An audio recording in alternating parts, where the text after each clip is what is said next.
ఓం నమః శివాయ. ఓం నమో నారాయణాయ. నరదృష్టి కర్మ నివారణ, సంచిత కర్మ, ప్రారబ్ధ కర్మ, ఆగమిక కర్మ, దగ్ధ నివారణ, తులాభార కాల భైరవాయ నమో నమః.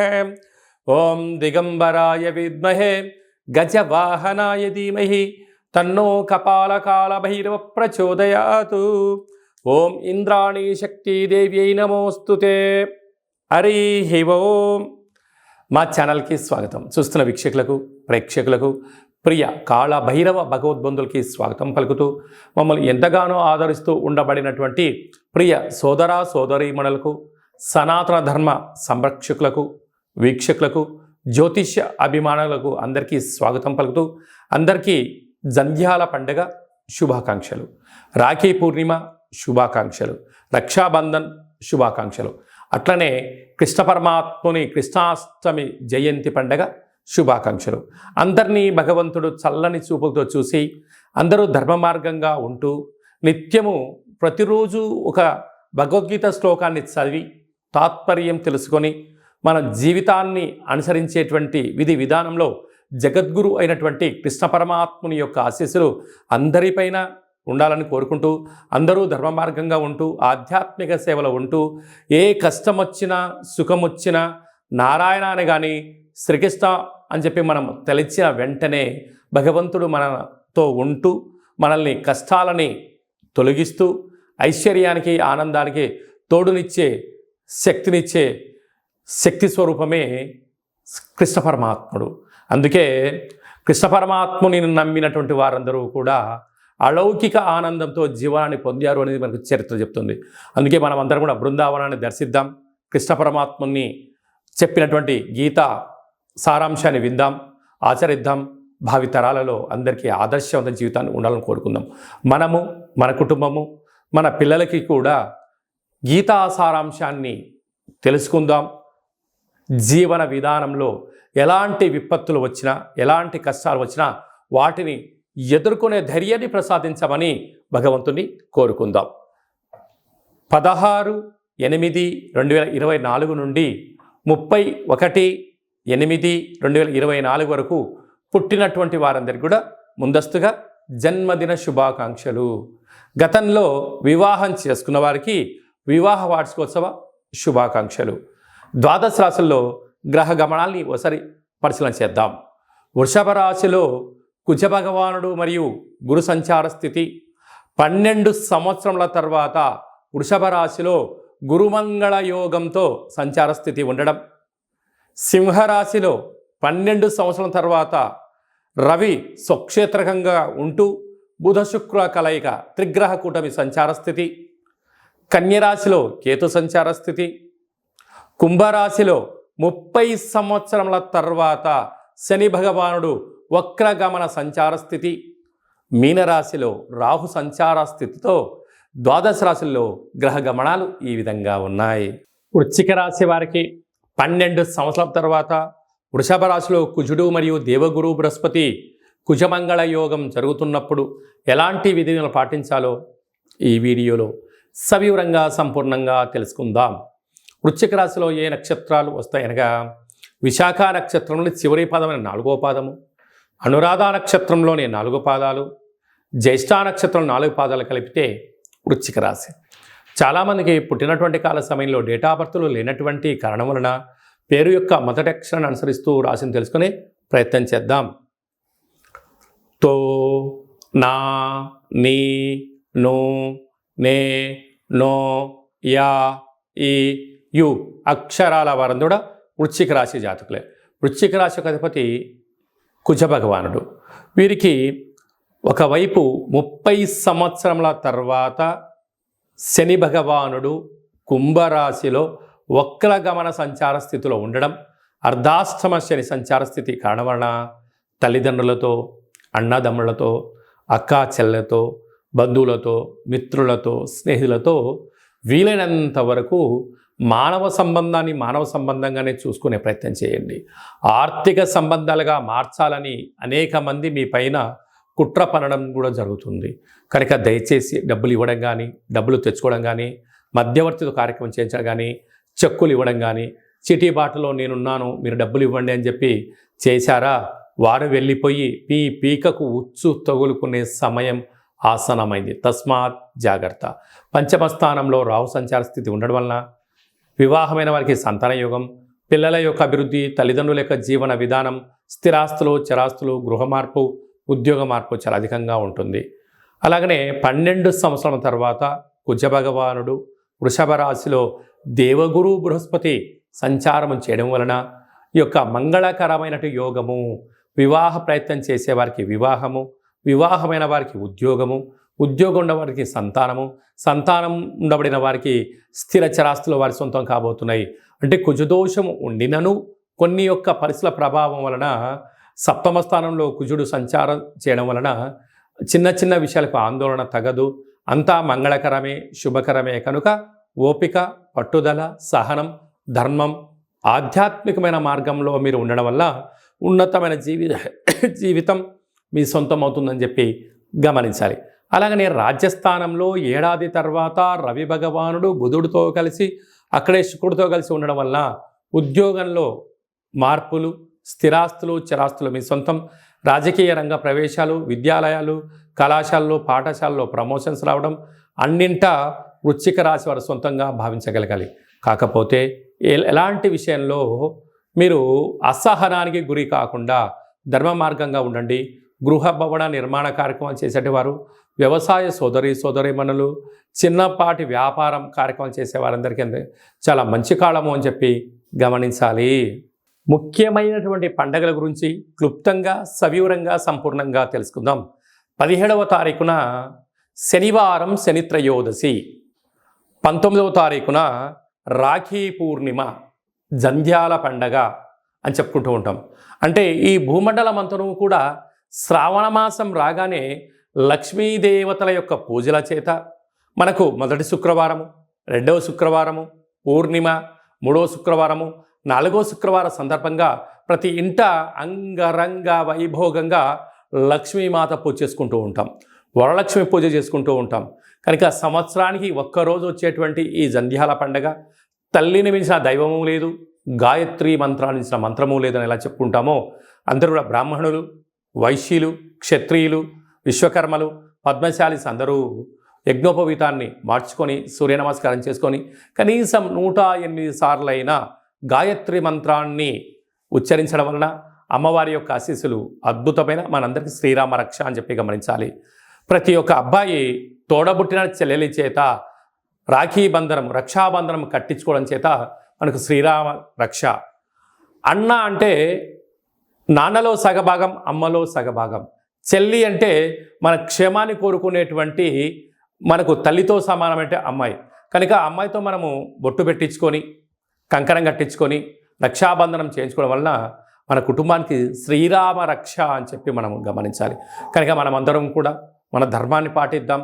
సకుటుంబ సపరివార సమేతంగా అన్నగారింటికి, వదిన గారింటికి ఆడపడుచులు వెళ్ళడం, అంటే ఆడపడుచు గారు బావగారింటికి ఈ అన్నగారు, మరదలు గారు వెళ్ళడం వలన సకుటుంబ సమేతంగా కుటుంబంలో అందరికీ నిత్యము మంచి మనస్సులు, సత్ప్రవర్తన, నిండు నూరేళ్ళ ఆయురారోగ్యాలు ప్రసాదించే శక్తి ఈ శ్రావణ పూర్ణిమకు ఉంటుందని చెప్పి గమనించాలి. శ్రవణ నక్షత్రం రోజు పూర్ణిమ అవ్వడం వలనే ఇది శ్రావణ మాసం అవుతుంది. నక్షత్రాధిపతి చంద్రుడు అవ్వడం, అలాగే ఆ నక్షత్రంలో జన్మించినటువంటి వెంకటేశ్వర స్వామి వారు కళవు వెంకట నాయక అనం వెంకటేశ్వర స్వామి యొక్క జన్మ నక్షత్రం అవ్వడం వలన తెలిసి స్మరించిన, తెలియక స్మరించిన నారాయణ అన్న, వెంకటేశ్వర అన్న, లక్ష్మీదేవి అన్న కూడా వారి ఇంటికి వచ్చి మనకు సర్వత్రా ఐశ్వర్యాన్ని ఇచ్చే శక్తి ఈ శ్రావణ మాస పూర్ణిమ ఉంటుందని చెప్పి గమనించాలి. యథాశక్తిగా మనము అమ్మవారి పేరు మీద ఒక 5 మంది ముత్తైదులకు పసుపు కుంకుమలు కానీ, గాజులను కానీ, బొట్టు పెట్టడం కానీ, పేరంటం కార్యక్రమం చేయడం కానీ, తులసి కొట్టులో వ్రతం చేసి నలుగురికి పూజ చేయడం వలన ఇంట్లో నరదృష్టి తొలగిపోతుంది, ఇంట్లో మనశ్శాంతి ఉంటుంది. ప్రతి శ్రావణ మాసంలో వచ్చేటువంటి ప్రతి అమ్మాయి అయినా, ఆడపడుచైనా, స్త్రీమాత అయినా లక్ష్మీమాతగా మనం భావించండి. అబ్బాయిలు వచ్చారు, పురుషులు వచ్చారు, పెద్దవారు వచ్చారు, శ్రీమన్నారాయణుడిగా భావించండి, అంతా మంచే కలుగుతుంది. అంకే మనకు గీతలో కృష్ణ పరమాత్మ చెప్తాడు, యద్భావం తద్భవతి, నువ్వు ఏ మనసుతో చూస్తావో వాళ్ళు మనకు ఆ రూపంలో కనపడతారట. కనుక ఈ స్త్రీమాతలందరినీ కూడా లక్ష్మీ రూపంగా భావించండి. యథాశక్తిగా చారే చీరే పసుపు కుంకుమలు గాజులను ఏర్పాటు చేయండి. మన ఇంట లక్ష్మీదేవి తాండవం మారుతుందని చెప్పి గమనించాలి. అలాగనే మనకు 26వ తారీఖున శ్రావణమాస బహుళాష్టమి, శ్రీకృష్ణ జన్మాష్టమి, కృష్ణ పరమాత్మను జయించినటువంటి పర్వకాలము. కనుక మనమందరము కూడా ప్రతి ఇంట్లో సింహద్వారం దగ్గర నుండి లేక తులసి కోట దగ్గర నుంచి ఇంట్లోకి ఒక 27 అడుగులు కృష్ణుడి యొక్క పాదాలను వేయండి. కృష్ణ పరమాత్మునికి తులసితో అర్చించండి. స్వామివారి యొక్క ఆశీస్సులు కలుగుతాయి. ఆ రోజు కృష్ణ పరమాత్ముని యొక్క అష్టకాన్ని వినడం, గోకులాష్టమి ఎంత పెద్ద పండగనో మనం అందరికీ తెలుసు. అలాగా చక్కెర పొంగలని పాయసంతో ఉన్న పదార్థాన్ని నైవేద్యం పెట్టడం, వెన్న ముద్దను ఏర్పాటు చేయడం, మన యొక్క అబ్బాయిలకు కానీ అమ్మాయిలకు కానీ చిన్నపిల్లలకు కృష్ణుడి యొక్క అలంకరణ చేసి దైవం మానుష రూపేణ, అంటే చిన్నపిల్లలు దైవంతో సమానం అని చెప్పి మనం గమనిస్తూ ఉంటాం. వాళ్ళకి అలాంటి అలంకరణ చేసి వారికి సంపూర్ణమైన తృప్తికరమైన ఆహారం పెట్టడం వల్ల కృష్ణ పరమాత్ముడే మన ఇంటికి వచ్చాడా అన్నట్టు కళ ఉంటుందని చెప్పి గమనించాలి. కనుక మనం అందరం కూడా భగవంతుణ్ణి సేవ చేద్దాం. కష్టాలు రాకుండా ఉండేదానికన్నా ఎంతటి కష్టం వచ్చినా దాన్ని అధిగమించే ధైర్యాన్ని ప్రసాదించమని భగవంతుని కోరుకుందాం. అలాగనే శ్రావణ మాసంలో కపాళకాళ భైరవ స్వామి యొక్క పూజ, స్మరణ, కూష్మాండ దీపము, సౌభాగ్య ముడుపు కట్టడం వలన మనకు అద్భుతమైనటువంటి కాలాన్ని శాసింపజేసే శక్తి కాలభైరవుడికి ఉంటుందని చెప్పి గమనించాలి. కనుక వీలైతే ఇంట్లో చేసుకోండి. కుదరలేదు ఈ కేంద్రమును సంప్రదించినట్లయితే మన యొక్క దేవాలయంలో శుద్ధాష్టమి, బహుళాష్టమి, పూర్ణిమ, అమావాస్య సందర్భంగా కాళభైరవ స్వామి వారికి అభిషేకము, అర్చన, హోమము, కూష్మాండ దీపము, సౌభాగ్య ముడుపు కట్టడం జరుగుతుంది. కనుక మనం అందరము కూడా పూజలో పాల్గొందాం. పూజ కార్యక్రమం అంతా కూడా మీకు వాట్సాప్ కాల్ ద్వారా ప్రత్యక్ష ప్రసారాన్ని కూడా చూపించడం జరుగుతుంది, గమనించగలగాలి. అలాగనే మనకు 31వ తారీఖున శనివారం, శని త్రయోదశి, పుష్యమి నక్షత్రం. 17వ తారీఖున 31వ తారీఖున శనివారం రోజు శని త్రయోదశి సంచారంలో ఉంది. అనగా పుష్యమి నక్షత్రము కర్కాటక రాశి, అష్టమ స్థాన శని సంచార స్థితి. అనురాధ నక్షత్రము వృశ్చిక రాశి, అర్ధాష్టమ శని. ఉత్తరాభాద్ర నక్షత్రము మీనరాశికి ఏలనాటి శని. అంటే ఈ 3 రాసుల వారు, ఈ నక్షత్రాల వారు తప్పకుండా వారు ఎంత బరువైతే ఉంటారో అంత బరువు కలిగినటువంటి ఉప్పును తులాభారంగా చేసుకొని ఆ ఉప్పునంతను కూడా నీటిలో పోసి తులాభారం చేసినటువంటి నీటితో, ఉప్పుతో శివుడికి పాశుపత ఆయుష్య రుద్రహోమం చేసుకోవడము అద్భుతమైన యోగము అని చెప్పి గమనించాలి. అలాగనే మనకు వెదరు కర్రలు ఉంటాయి. వెదరు కర్రలను కూడా తులాభారం చేసుకొని హోమంలో వేయడం. అలాగనే మరొక స్వరూపము శని స్వరూపము బొగ్గులు. ఆ బొగ్గులను కూడా తులాభారం చేసుకొని హోమంలో పొయ్యడం వలన, అంటే సమర్పించడం వలన, అంటే కష్టాలు దగ్ధమైపోతాయి, మృత్యుదోషాలు తొలగిపోతాయి, అపమృత్యు దోషాలు తొలగిపోతాయని చెప్పి గమనించాలి. అంటే భగవంతుడికి ఆ యొక్క శనైశ్వర స్వామి వారికి తైలాభిషేకం అన్నా, లేకపోతే ఆ నూనెను తులాభారం చేసుకొని హోమంలో వేయడం కానీ, దీపాన్ని వెలిగించడం కానీ, ఉప్పును తులాభారం చేసుకొని నీటిలో పోసి శివుడికి రుద్రాభిషేకం చేయడం కానీ, ఆ వెతరు కర్రలతో తులాభారం చేసి హోమంలో వేయడం కానీ, ఈ బొగ్గులను అంటే కష్టకాలంలో ఉన్నప్పుడు ఆ వ్యక్తి పిచ్చోడిలాగా ఇబ్బందిగానే పడుతూ ఉంటాడు. అలాంటి బొగ్గులను తులాభారం చేసి హోమంలో వేయడం వలన కష్టాలకు ఫుల్ స్టాప్ చెప్పి ఐశ్వర్యానికి స్వాగతం పలుకుతారని చెప్పి గమనించాలి. ఒక్క చిన్న విధి విధానాన్ని మీ యొక్క ప్రాంతంలో ఉండబడినటువంటి శివాలయంలో వెళ్ళి ఈ కార్యక్రమాన్ని చేసుకునే ప్రయత్నం చేయండి. ఈ యొక్క 3 నక్షత్రాలు, శని నక్షత్రాలు శని ప్రభావ సంచార స్థితితో దోషంలో ఉన్నాయని చెప్పి గమనించాలి. అలా కుదరకపోతే ఈ కింది నెంబర్ సంప్రదించినట్లయితే మీకు అంతను కూడా ఈ కార్యక్రమాన్నంతా కూడా మీరు వస్తే మిమ్మల్ని కూర్చోబెట్టి తులాభారం చేయించి హోమంలో ఈ కార్యక్రమాలని పదార్థాలను సమర్పించడం జరుగుతుంది. రాలేనటువంటి వారికి వాట్సాప్ కాల్, వీడియో కాల్ ద్వారా తులాభారం చేయించి హోమం చేయించడం జరుగుతుంది. కనుక ఆసక్తి గల వారందరూ కూడా ఈ శనిని, భగవంతుని యొక్క కృపా కటాక్ష వీక్షణ పొందడం కోసం ఒక చిరు ప్రయత్నంగా భావించండి. ఇంకనూ మనం విజయం సాధించగలగాలి అన్నట్లయితే ఈ యొక్క పాత్ర కంచు పాత్ర. ఈ యొక్క పాత్రలో మనకు 12 రాసులు అచ్చు వేయడం జరుగుతుంది.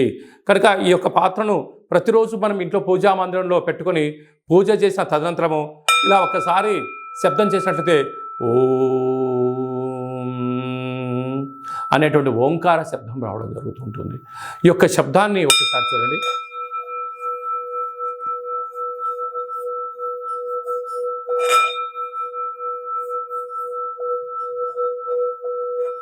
ఈ యొక్క శబ్ద తరంగాల్ని ఇంట్లో అలా ఏర్పాటు చేయడం వలన ఇంట్లో ఉండబడినటువంటి నరదృష్టి, తంత్రదోషాలు, తాంత్రిక దోషాలు తొలగిపోయి ఐశ్వర్యం మనకు కలుగుతుందని చెప్పి గమనించాలి. ఈ కాళభైరవ అక్షయ పాత్రతో పాటి మనకు కాళభైరవ స్వామి యొక్క పిరమిడు, డాలరు, కంకణము, కాళభైరవ హోమము ప్రత్యక్ష ప్రసారంగా మీకు వీడియో కాల్లో చూపించి ఇవ్వడం జరుగుతుంది. అలాగనే 27 రకాల వస్తువులతో దిష్టి తీయించడం కూడా జరుగుతుంది. కనుక ఆసక్తి గలవారు ఈ కింద మనం సంప్రదించి అక్షయ పాత్రను సొంతం చేసుకోగలరు. మీ వ్యక్తిగత జాతకం తెలుసుకోవాలనుకుంటున్నారా? మీ పేరు, పుట్టినటువంటి కాల సమయంలో తేదీ, నెల, సంవత్సరం, సమయం రాసి మీరు వాట్సాప్లో పంపించగలిగినట్లయితే 100 సంవత్సరాల జాతకాన్ని సంపూర్ణంగా సవివరంగా అచ్చ తెలుగులో రాసి పంపించడం జరుగుతుంది. మీరు పుట్టినప్పుడు గ్రహ గమనాలు ఎలా ఉన్నాయి, ప్రస్తుత కాలమాన ప్రకారంగా ఎలా ఉంటున్నాయి, భవిష్యత్తులో ఎలా ఉండబోతున్నాయో సవివరంగా కూడా మీకు తెలియజేయడం జరుగుతుంది. అలాగనే చాలామందికి డేట్ ఆఫ్ బర్త్లు లేనటువంటి వారికి మీ పేరు యొక్క మొదటి అక్షరాన్ని అనుసరిస్తూ ఆ రాశిని తెలియచేస్తూ రాశికి ఉండబడిన గ్రహ గమనాలను తెలియచేస్తూ కాళభైరవ ఉపాసన చేత రమణ శాస్త్రం ద్వారా భూత, భవిష్యత్, వర్తమానాన్ని తెలియజేయడం జరుగుతుంది. కనుక ఆసక్తి గలవారు ఈ కింది నెంబర్ని వాట్సాప్ కాల్ ద్వారా కానీ, ఆన్లైన్ ద్వారా కానీ, ప్రత్యక్ష ప్రసారంగా కానీ సంప్రదించి జ్యోతిష్య వివరాలు తెలుసుకొని జాతకంలో ఉండబడినటువంటి యోగాలను తెలుసుకొని ఆటంకాలను తొలగించుకొని జీవితంలో అద్భుతమైన బంగారు భవిష్యత్తు అందరికీ ప్రసాదించాలని మనసారా కోరుకుంటూ ఆశీర్వచనం. అలాగనే మీ అబ్బాయికి కానీ అమ్మాయికి కానీ ఎంత ప్రయత్నం చేసినా వివాహం అవ్వడం లేదా, జాతకంలో ఎలాంటి యోగాలు ఉన్నాయి, జాతకంలో ఎలాంటి ఇబ్బందులు ఉన్నాయో తెలుసుకుందాం. వచ్చేటువంటి జాతకానికి మన అబ్బాయికి మన అమ్మాయి జాతకంలో వారిద్దరి కలిపిన గణాలు, గుణాలు, పాదాలు ఎలా ఉంటున్నాయో సవివరంగా తెలియచేస్తూ వివాహ తదనంతరం వారికి ఎన్ని యోగాలు ఉన్నాయి, ఎలాంటి సంతాన యోగం ఉంది, ఎలాంటి వ్యాపార యోగాలు ఉన్నాయి కూడా మనం ముందుగానే తెలుసుకునే ప్రయత్నం చేద్దాం. గతంలో వివాహమైన దంపతులు తరచుగా గొడవ పడుతున్నారా? ఎంత చెప్పినా, తల్లిదండ్రులు చెప్పినా పిల్లలు వినే పరిస్థితి లేదా? ఏకో నారాయణ అనే పరిస్థితి ఉంటుందా? కనుక భార్యాభర్తలు ఎందుకు అలా అనుకుంటున్నారు? జాతకంలో దోషమా, గ్రహ సంచార స్థితిలో అనుకూలం లేకపోవడమా ఉంటుంది. కనుక వారిద్దరి యొక్క పేర్లను, గోత్రనామాలను, వారి యొక్క జాతకాలు పంపించినట్లయితే చూసి వాళ్ళిద్దరూ పార్వతీ పరమేశ్వరులు ఎలా కలిసి ఉంటున్నారో అలా కలిసి ఉండే ఆధ్యాత్మికమైన సలహా సూచన ఇవ్వడం జరుగుతుంది. కనుక మనం అందరం కూడా కష్టాలను తొలగించుకుందాం, ఐశ్వర్యానికి స్వాగతం పలుకుదాం. అందరికీ మరొక్కసారి కాళభైరవ స్వామి యొక్క ఆశీస్సులు, శుభాకాంక్షలు. అందరికీ శుభం, జయం, లాభం జరగాలని కోరుకుంటూ ఆశీర్వచనం. ఓం శతమానం భవతి శతాయు పురుష సతేంద్రియ ఆయుష్యేవేంద్రియే ప్రతిష్టతి ధనం ధాన్యం బహుపుత్రలాభం శత సంవత్సరం దీర్ఘమాయు సర్వే జనా సుఖినో భవంతు లోకా సమస్తా సుఖినో భవంతు. సర్వం శ్రీకృష్ణార్పణమస్తు. హరి ఓం. ఈ వీడియో మీకు నచ్చినట్టయితే లైక్ చేయండి, షేర్ చేయండి, మా ఛానల్ని సబ్స్క్రైబ్ చేసుకోండి. అందరికన్నా మీ వ్యక్తిగత జాతకాన్ని మీరు ముందే తెలుసుకోవాలనుకుంటున్నారా? అందరికన్నా విజయ పరంపర మీ ఒక్కరికే కావాలనుకుంటున్నారా? అందరికన్నా ఐశ్వర్యాన్ని, ఆనందాన్ని సంపాదించేటువంటి ఆధ్యాత్మిక సలహాలు అందరికన్నా ముందే మీరు వినాలనుకుంటున్నారా? అయితే గంట సింబల్ ప్రెస్ చేయండి, అలానే బటన్ కూడా తెలియచేయండి. వారందరికీ ఆధ్యాత్మికమైనటువంటి వీడియోని షేర్ చేసి భగవంతుడి యొక్క ఆశీస్సులు పొందగలరు.